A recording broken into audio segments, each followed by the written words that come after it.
다음 세대 말씀 들을 준비 됐나요?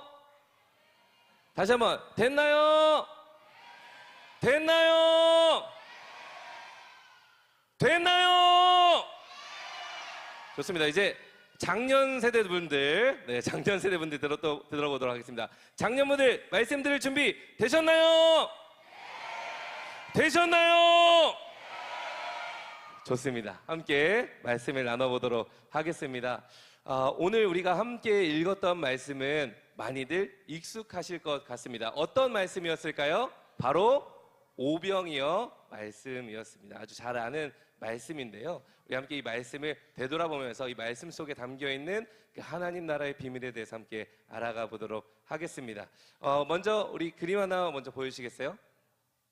네, 여러분 옆에 이쪽입니다. 네, 옆에 보시면 장면 하나가 나와 있습니다. 예수님께서 어느 날 드넓은 초원에서 많은 사람들에게 말씀을 전하시고 계셨어요. 근데 예수님이 말을 너무 잘하신 거예요.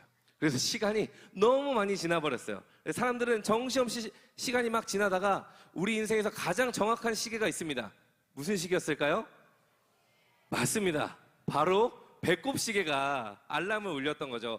여기저기서 배가 고픈데 꼬르륵 꼬르륵 배고파하는 소리가 들리면서 점점 말씀에 집중을 못했던 거죠. 그래서 예수님께서는 제자들에게 말씀하셨습니다. 얘들아, 너희가 저 사람들에게 먹을 것을 준비해 주어라 말씀하셨어요. 그런데 이 말씀을 들었던 제자들은 아주 크게 당황했어요. 왜 그랬을까요? 사람이 너무 많았기 때문이었어요. 얼마나 많았을까요? 다음 사진 한번 보여주시겠어요? 그 당시 사람들, 여러분, 자, 이 숫자 세실 수 있는 분 손 한번 들어주시겠어요? 자, 없으시죠? 맞습니다. 제가 AI에게 부탁해서 셀 수 없도록 만들어 달라 했습니다. 여러분, 당시 여기 성경에 우리가 가지고 있는 성경에 적혀 있기로는 5,000명이 적혀 있다고 적혀 있었습니다. 그런데 이 5,000명이라는 숫자는요, 성인 남자만 해당하는 숫자입니다. 여러분, 그렇다면 성인 남자만 5,000명이 있었는데 그곳에 총 몇 명의 사람들이 있었을까? 아마 대략 추측하기로 최대 2만 명의 사람들이 모여 있을 것이다. 왜냐하면 성인 남자 한 명에 4인 가족 혹은 4인 가족이 아니더라도 노인과 이제 할머니, 할아버지들 또한 너무나도 어렸던 고아나 이런 아이들이 있을 수 있기 때문에 최대 2만 명 정도로 추산해 볼 수 있다라고 했습니다. 여러분, 여기서 내가 2만 명의 밥을 만들 수 있다. 손 한번 들어주시겠어요? 없으시죠? 맞습니다. 2만 명의 밥을 다 짓기도 어렵습니다. 그런데 이 2만 명의 밥값이 얼마나 될까요? 2만 명의 밥값 2만 곱하기 5천 했을 때 정답은 다음 넘겨주실까요? 바로 1억 원입니다. 여러분, 여기서 내가 기꺼이 여기 우암교회에 있는 모든 분들을 위해서 밥 한 통 내겠다 하실 수 있는 분 아마 많으실까요? 없으실까요? 네, 많으실 수 있기를 바랍니다. 근데 이 2만 명이라는 숫자를 먹이기엔 너무나도 큰 돈이 들었어요. 그래서 제자 중 하나인 그 계산이 빨랐던 제자가 있었습니다. 바로 빌립이 예수님에게 이렇게 말했어요. 예수님, 여기 모여 있는 사람들에게 음식을 조금씩 걷더라도 200데나리온이 부족할 것 같습니다라고 했습니다. 여러분, 200데나리온이라는 숫자는요, 1데나리온이 하루 일당, 하루 종일 일했을 때 인부가 받는 하루 일당이라고 합니다. 그래서 이 200데나리온은 200일 동안 정말 쉬지 않고 모은 그 일꾼의 그 품삯을 말하는 것이죠. 그래서 이 200데나리온이 오늘날로 어느 정도 되냐? 한 3천만 원 정도 될 것 같다로 추산하고 있습니다. 요즘 물가를 생각했을 때 그 정도 될 것 같다라고 합니다. 계산이 빨랐던 빌립은요, 아무리 생각해도 우리가 지금 이 3천만 원이라는 돈을 구해올 수도 없는데 어떻게 예수님이 이 사람들을 먹이라는 것일까? 라는 생각이 들었습니다. 반면에 어떤 그 옆에 있던 제자는요, 생각했습니다. 여기에 음식을 가진 이들이 없을까? 주님께 음식을 갖다 드릴 이들이 없을까? 라고 생각했던 안드레라는 제자가 있었습니다. 그래서 그 안드레라는 제자가요, 어떤 한 아이를 발견합니다. 그 아이가 누구였을까요? 바로 이쪽에 나와 있는 이 물고기 2마리와 보리떡 5개를 들고 있는 한 아이를 발견했습니다. 여러분, 그런데 다음 한번 넘겨주시겠어요? 이 보리떡 5개와 물고기 2마리로 2만 명이라는 사람들이 먹을 수가 있었을까요? 아마 상식적으로 우리가 생각했을 때 굉장히 어려웠을 것 같습니다. 그래서 여러분 보시면 제자의 표정이 어떻을까요? 아, 이거 안 될 것 같은데 라는 표정이 있습니다. 그런데 예수님의 표정은 반면에 어떠했을까요? 이제 시작될 것이라는 표정을 하고 계셨습니다. 여러분, 그래서 예수님께서는요, 이 보리떡 5개와 물고기 2마리를 드시고, 다음 한번 넘겨주시겠어요? 보리떡 5개와 물고기 2마리를 드시고 이 5천 명이 아닌 이 2만 명의 사람들을 먹이시겠다 선포하시면서 이렇게 하셨습니다. 다음 한번 더 넘겨주시겠어요? 이거 먼저 말씀드렸어야 했는데, 보리떡 5개, 이 5천 명이 먹기에 얼마나 작은지 이전 사진 한번 다시 보여주시겠어요? 네, 보리떡 5개와 물고기 2마리가 있는데 이게 어느 정도의 분량이냐? 바로 다음 넘겨주세요. 자, 이쪽에, 자, 여기 보이시죠? 네, 요 정도 됩니다. 요거 하나를 딱 떼서 이렇게 갖다 주면 한 사람도 먹기에 굉장히 적은 양이었다라는 것이죠. 저도 가지고 있는데요. 자, 여기 있습니다. 보리떡 5개와 물고기 2마리가 있습니다. 이걸로 어떻게 2만 명이라는 사람들이 먹을 수 있었을까? 우리는 걱정이 앞서지만 예수님께서는 주저하지 않고 다음 넘겨주시겠어요? 이제 그 보리떡 5개와 물고기 2마리 드시고 감사 기도를 시작하셨습니다. 그러자 놀라운 일이 일어나는데요. 제가 그것을 보여드리기 위해 또 아주 신기한 것을 준비했습니다. 자, 여러분, 이 누구시죠? 맞습니다. 예수님께서 무엇을 들고 계시죠? 바구니를 들고 계십니다. 그래서 이 바구니에 이제 보리떡 5개와 물고기 2마리를 넣을 텐데요. 자, 우리 꿈예마을 친구들, 자, 오늘 목사님을 도와서 말씀 도우미를 내가 하겠다. 손 한번 들어주세요. 말씀 도우미 내가 하겠다. 빨리 들어봐. 자, 루이 나와주세요. 루이 옆에 있는 하성이도 같이 나와주세요. 루이랑 옆에 하성이도 같이 나오세요. 하성이도. 자, 박수로 모시겠습니다. 하성이 말고 은혜가 나와라. 하성이 말고 은혜가 나와. 그래. 은혜가 나와. 자, 이 보리떡 5개와 물고기 2마리를 들고, 자, 이제 여기다 넣어주면 됩니다. 여기 틈으로 한번 넣어줄래? 틈으로 한번 넣어줘. 자, 이제 이 물고기 2마리와 보리떡 5개가 어떻게 될까 한번 지켜보시죠. 자, 물고기 2마리와 보리떡 5개가 여기 나와 있습니다. 여기 사진 한번 여기 한번 확대 좀 해주시겠어요? 여기 화면 좀. 네. 자, 이게 어떻게 될지. 자, 같이 당겨. 자, 서서히. 자, 계속 당겨주세요.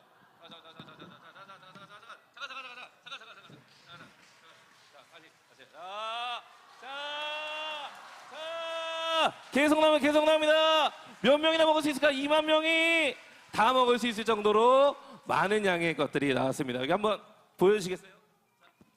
같이 들어주세요. 정말 많은 양의 보리떡 5개, 물고기 2마리가 먹을 수 있게 되었습니다. 여러분, 어떻게 이런 일이 일어날 수 있었을까요? 어떻게 보리떡 5개와 물고기 2마리로 어떻게 이런 일이 이제 들어가 주시면 됩니다. 박수 한번 주세요. 네, 보리떡 5개와 물고기 2마리로 놀라운 기적이 일어났습니다. 하지만 이 기적에 앞서서 예수님께서 하셨던 것이 있습니다. 우리 이전 사진 한번 보여주시겠어요? 자, 맞습니다. 예수님께서 바로 감사 기도를 드리시자 이 놀라운 일이 일어날 수 있었습니다. 예수님은 어떻게 감사할 수 있었을까요? 이미 하나님을 믿고 있었기 때문이었습니다. 하나님께서 분명 이 작은 것일지라도 역사하셔서 놀라운 일을 보여주실 것이다. 그 마음을 가지시고 이 물고기 2마리와 보리떡 5개 축복 기도를 하시고 또 감사 기도를 드리신 다음 이 놀라운 일들이 일어날 수 있었습니다. 우리가 이 시간 되돌아봐야 될 것이 있는데요. 여러 가지 인물들이 있습니다. 이 인물들 가운데서 우리가 되돌아봐야 될 것이 무엇인지, 정말 우리가 예수님께서 보여주신 그 기적이 어떻게 우리의 삶의 일상처럼 일어나기 위해서 우리에게 필요한 것이 무엇일지 이제 우리가 알아가야 하는데요. 우리가 그것이 무엇인지 오늘 담임 목사님을 초청하여서 그 말씀을 들어보도록 하겠습니다. 우리 삶에 어떻게 오병이어와도 같은 그 기적이 일어날 수 있는지 우리 큰 박수로 담임 목사님 모셔보도록 하겠습니다.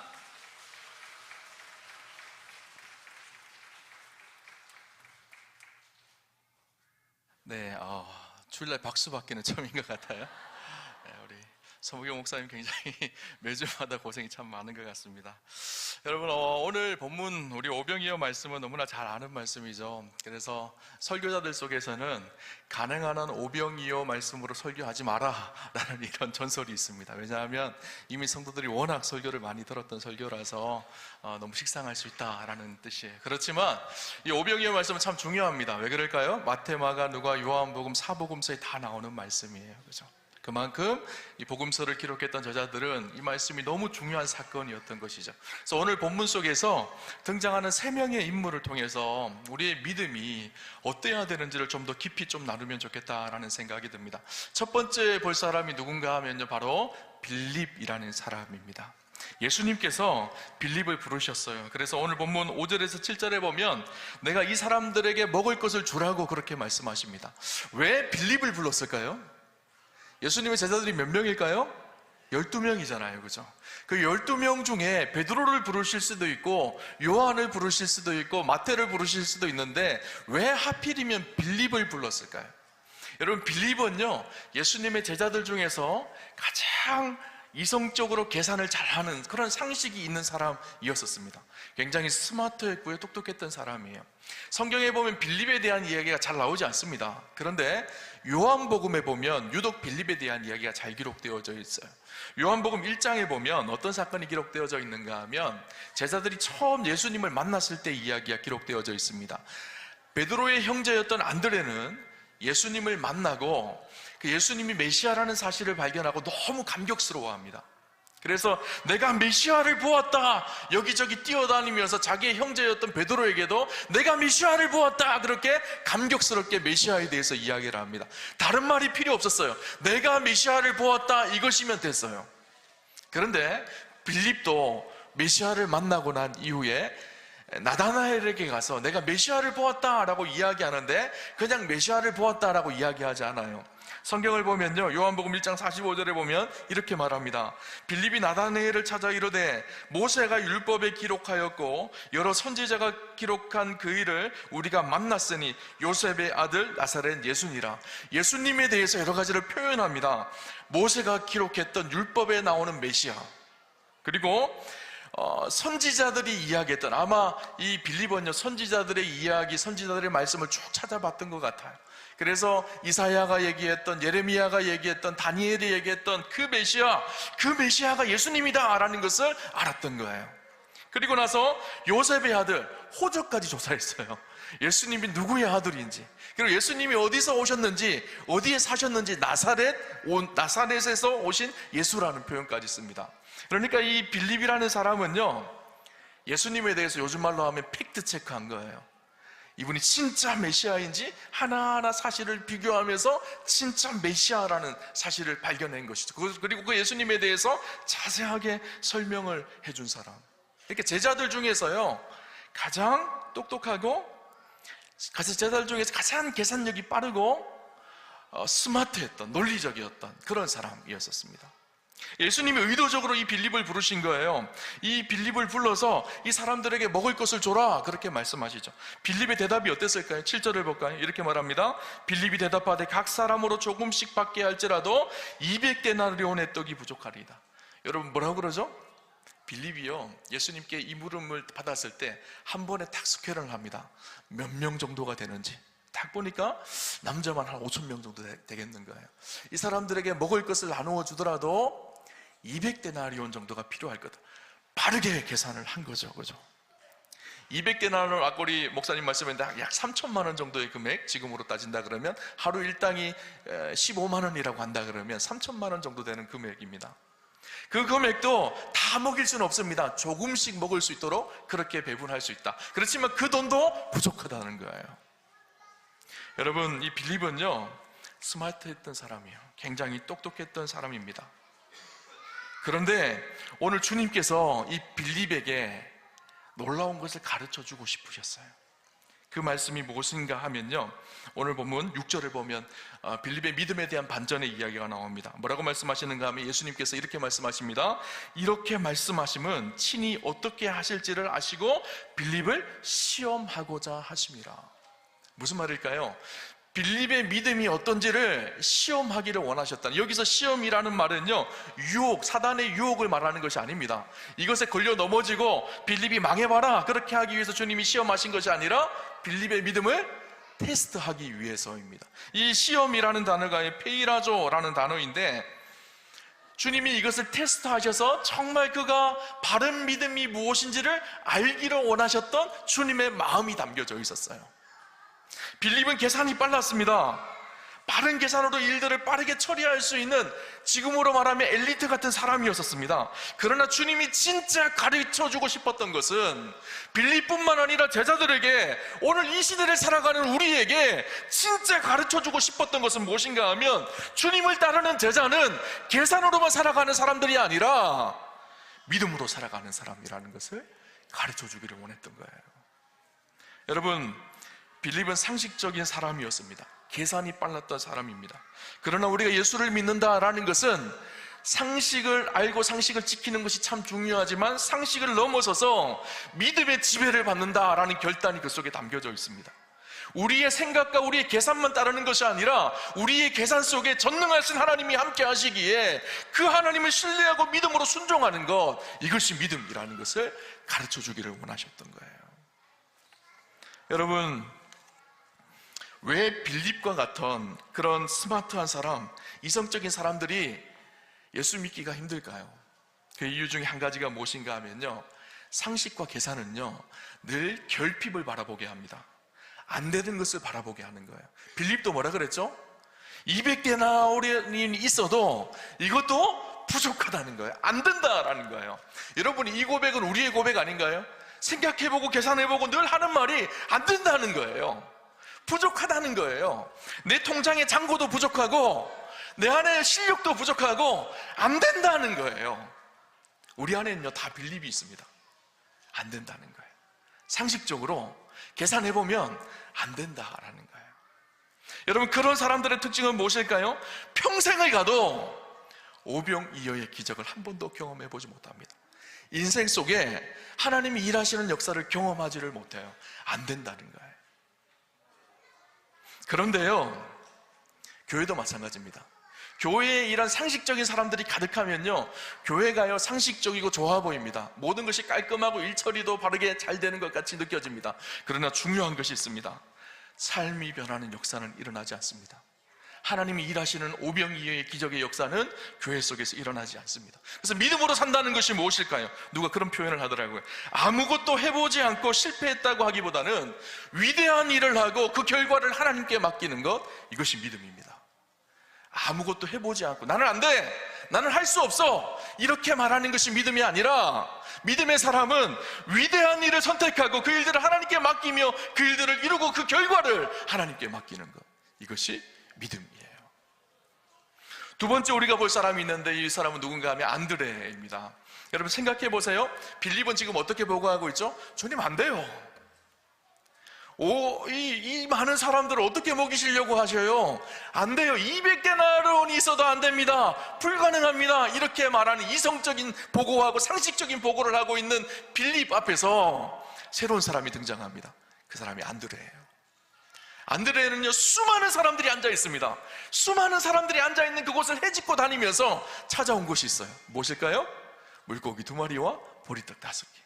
여러분, 물고기 2마리, 이 말이요 참 의미가 있습니다. 이 물고기라는 말이 헬라어로는요 익투스라는 단어거든요. 여러분, 당시 초대교회에 우리가 익투스, 물고기 그림이 그리스도인의 상징이었잖아요. 그것이 익투스라는 헬라어 단어인데, 오늘 특이하게 오늘 성경에서는 익투스라는 단어를 쓴 것이 아니라 옵사리온이라는 단어를 썼습니다.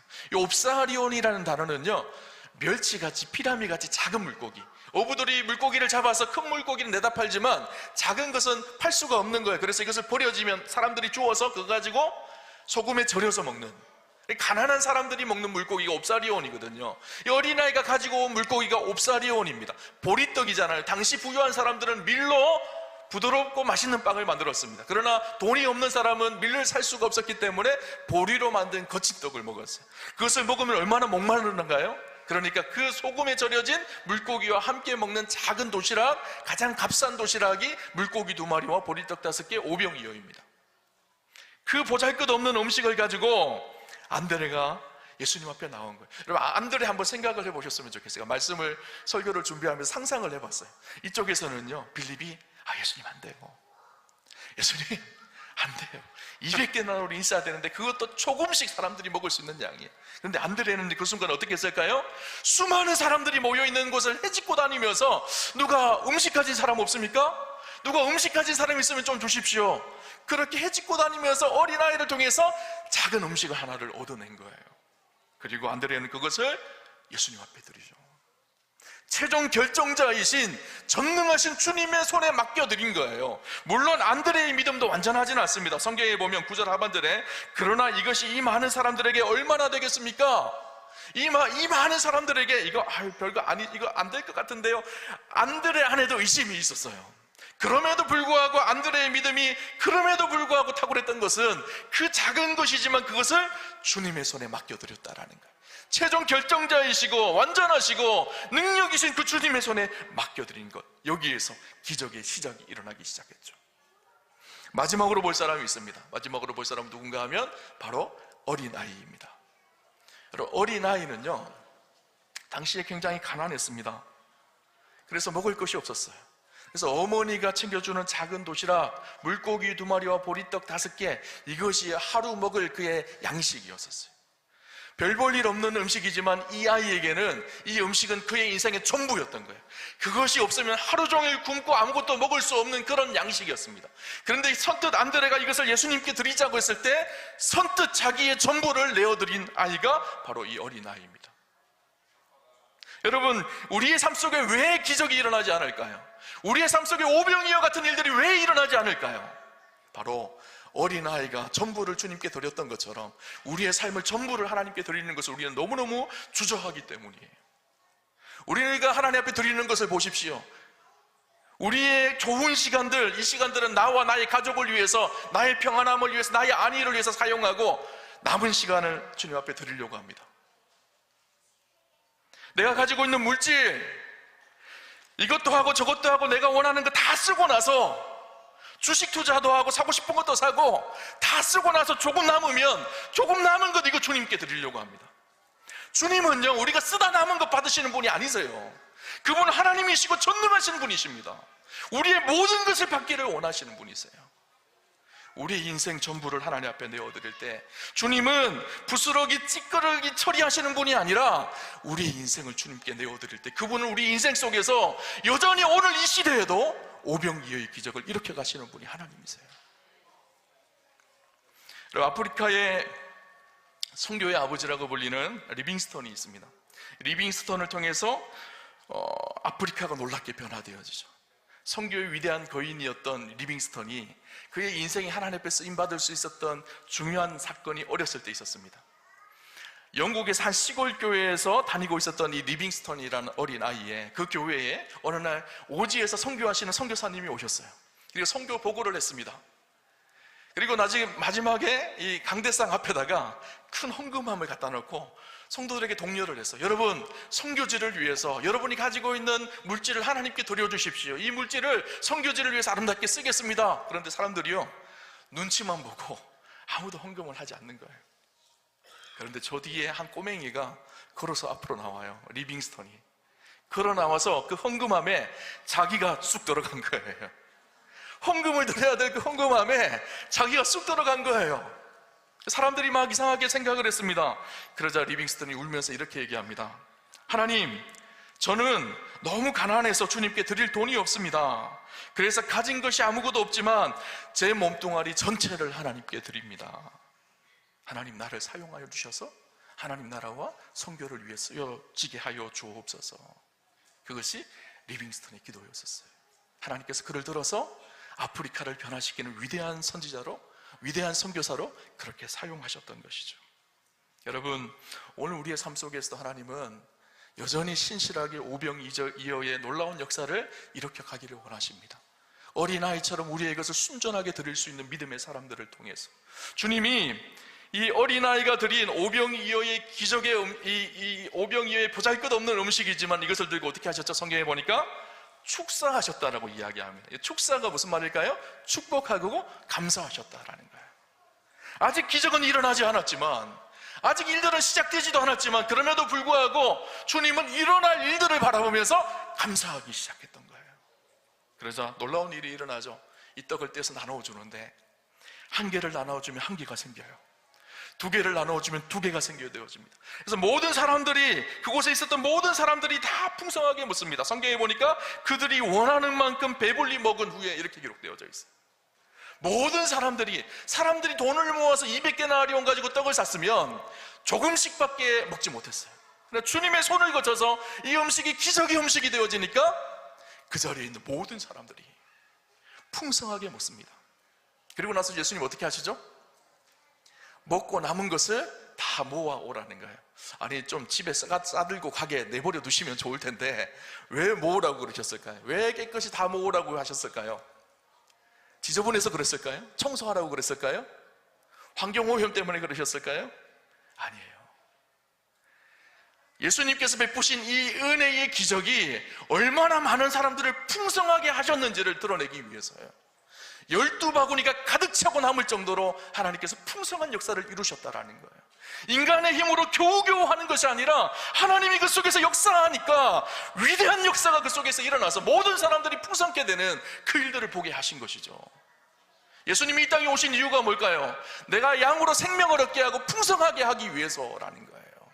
주님은요, 저와 여러분의 인생 속에서 겨우겨우 간간하게 살아가기를 원하시지 않으세요. 예수 그리스도 안에서 참된 풍성함을 얻기를 원하세요. 여러분, 저와 여러분의 인생 속에서도 주님이 살아계시는 이 증거가 우리의 삶 속에 오병이어의 기적처럼 날마다 증명되어지는 그런 축복과 은혜가 있으시기를 주님 이름으로 축원합니다. 오늘 특별히 예배를 드리는 우리 다음 세대들 축복하기를 예수 그리스도의 살아계심의 증거가 날마다 삶 속에 드러나는 오병이어의 기적이 날마다 삶으로 체험되어지는 그런 역사가 있기를 주님 이름으로 축원합니다. 여러분, 우리 우한교회가 단순히 이성적으로만 상식적으로만 움직이는 교회가 아니라 주님의 역사가 일어나는 오병이어의 기적의 역사가 있는 그런 교회가 되기를 주님 이름으로 축원합니다. 우리의 삶이 하나님 앞에 드려질 때 하나님은 오늘 이 시대에도 우리를 사용하셔서 역사하시는 하나님이신 줄 믿습니다.